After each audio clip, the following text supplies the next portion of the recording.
இந்த வீடியோவில் நம்ம என்ன பார்க்க போறோம்னா மே 2026 ரிஷபராசிக்காரர்களுக்கு எத்தகைய ஒரு மாதமாக பலாபலன்கள் நிறைந்த ஒரு மாதமாக இருக்க போகுதுங்கிறது சயின்டிஃபிக் வேதிக் அஸ்ட்ராலஜி முறையில் எந்த விதத்திலும் மிகைப்படுத்தாமல் மூட நம்பிக்கைக்குள்ள பரிகாரங்கள் அது மாதிரி விஷயத்தில் போகாமல் இந்த ஒளி தத்துவம் உங்களுடைய போன ஜென்மத்தில் செய்த பாவ புண்ணிய கர்மா இந்த ஜென்மத்தில் உங்களுடைய ஜாதகமாக கோச்சார அமைப்பாகவும் தசாபுக்திகளாகவும் எப்படி உருவெடுக்கப் போகிறது, எதுமாற விஷயங்கள் அடுத்து வரக்கூடிய அமைப்பு இருக்குது, எதுமாற வாழ்க்கை சம்பவங்கள் வரப்போகுது, எதுமாற விஷயங்கள் நமக்காக காத்திருக்குதுங்கிறது மே 2026 ரிஷபராசிக்காரர்களுக்கு எப்படி இருக்க போகுதுங்கிறது சயின்டிஃபிக் வேதிக் அஸ்ட்ராலஜி முறையில் துல்லியமாக பார்க்க போகிறோம்.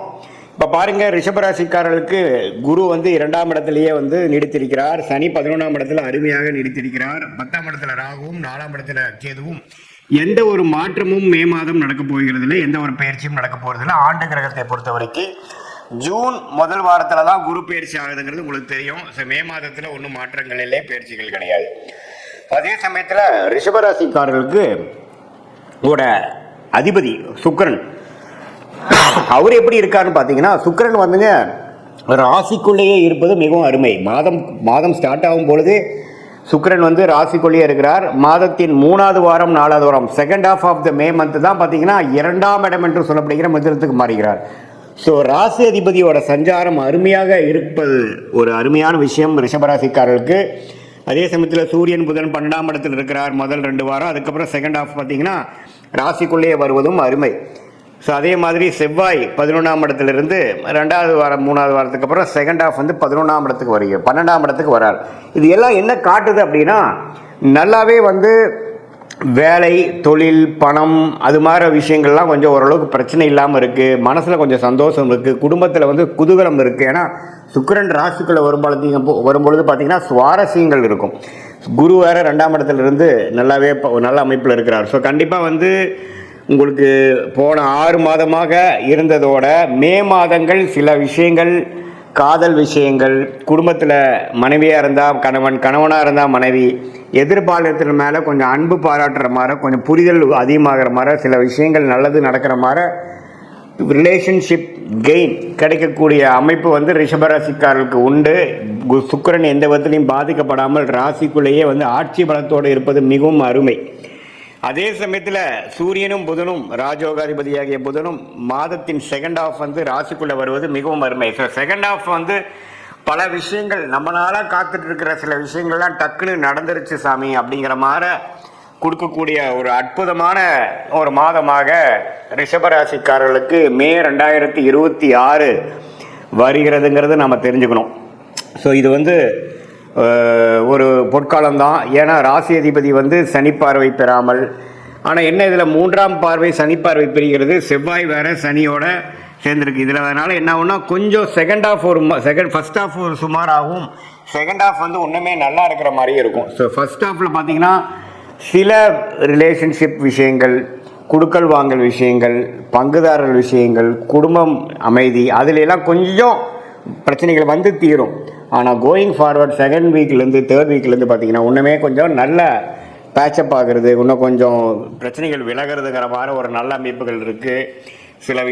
சில வாகனத்தை, பழைய வண்டியை கொடுத்து புது வண்டி வாங்குறது, கார்னு எடுத்துட்டிங்கன்னா ஒரு மேனுவல் வண்டி வச்சுருக்கீங்கன்னா அதை கொடுத்து ஆட்டோமேட்டிக் வாங்குறது, பழைய வீட்டில் சில விஷயங்கள்லாம் மாற்றுறது, பழைய சோஃபா கொடுத்து மாற்றுறது, ஒரு புதுசாக மாடர்னான சில ஃபெசிலிட்டி வாங்குறது, கம்ஃபோர்ட் பண்ணிக்கிறதுங்கிற மாதிரி சில லோன் எடுத்து வாங்கிக்கிறது, அது மாதிரி விஷயங்கள்லாம் ரிஷபராசிக்காரர்களுக்கு அற்புதமாக கொடுக்கக்கூடிய, வசதிப்படுத்திக்கக்கூடிய, சொகுசை இன்க்ரீஸ் பண்ணிக்கக்கூடிய, அதிகரிக்கக்கூடிய ஒரு அற்புதமான மாதமாக மே மாதம் 2026 ரிஷபராசிக்காரர்களுக்கு வருது. சில பேர்த்துக்கு பார்த்தீங்கன்னா திருமணம் ஆகாதவங்களுக்கு டக்குன்னு திருமணம் நடக்கிறது, காதல் விஷயத்தில் ஒரு நல்ல டக்குன்னு ஒரு சில விஷயங்கள் கைகூடுறது.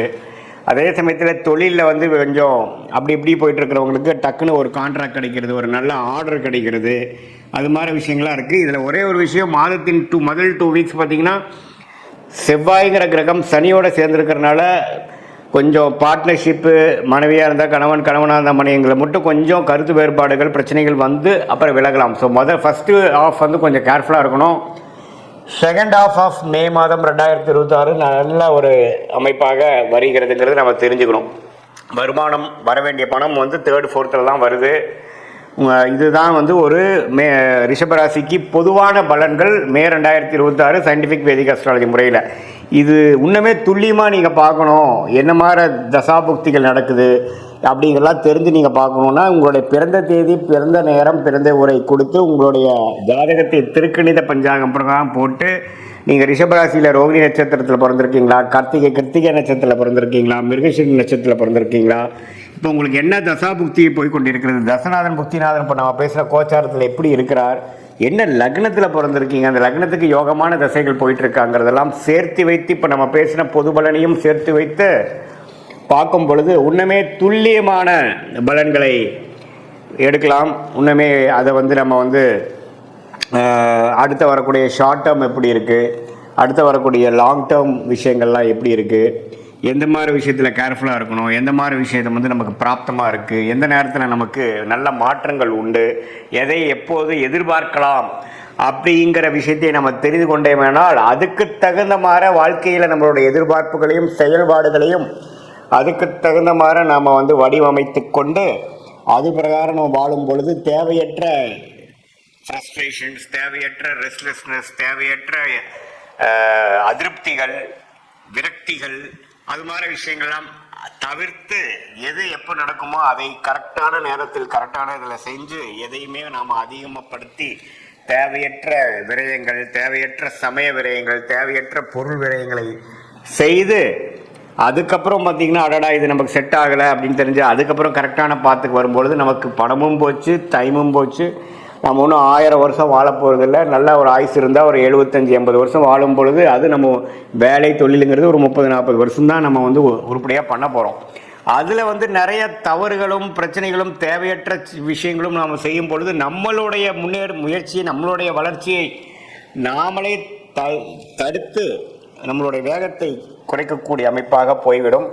அதற்காக நம்ம இந்திய வேத ஜோதிடமாகிய சயின்டிஃபிக் வேதிக் அஸ்ட்ராலஜி முறையில் நம்ம வந்து உங்கள் பிறந்த தேதி, பிறந்த நேரம், பிறந்த உரை வைத்து உங்களுடைய திருக்கணித பஞ்சாங்கத்தில் ஒரு ஜாதகத்தை போட்டு பொது பலனையும் துல்லியமான பலனையும் சேர்த்து வைத்து பார்க்கும் பொழுது என்ன விஷயங்கள் எப்போ நடக்கும், எது டிலே ஆகும், எது வந்து நடக்கும், வேலையா, தொழிலா, அல்லது வெளிநாடா, உள்நாடா, அரசு உத்தியோகமா, ப்ரைவேட் செக்டாரா, எது நமக்கு செட் ஆகும், என்ன டொமைன் நமக்கு நல்லா இருக்குது, எந்த கிரகம் வலுவாக இருக்குது, எப்போ வந்து நமக்கு கல்யாணம் நடக்கும், எப்போ குழந்தை பெறும், எது மாதிரி விஷயத்தில் எப்போ பண்ணலாம், நமக்கு லேட் மேரேஜா, ஏர்லி மேரேஜா, காதல் திருமணமா, அரேஞ்ச் மேரேஜா, இது மாதிரி பிராப்தங்கள் நம்மளை காத்து கொண்டிருக்கிறதுங்கிறது துல்லியமாக எதையுமே மிகைப்படுத்தாமல் உள்ளது உள்ளவாறு நம்ம சயின்டிஃபிக் வேதிக் அஸ்ட்ராலஜி பார்க்கும் பொழுது வாழ்க்கையில் எதிர்நீச்சல் போடாமல் எளிதில் வெற்றி பெற முடியும் என்று சொல்ல விரும்புகிறேன். மீண்டும் மற்றொரு காணொலியில் சந்திப்போம்.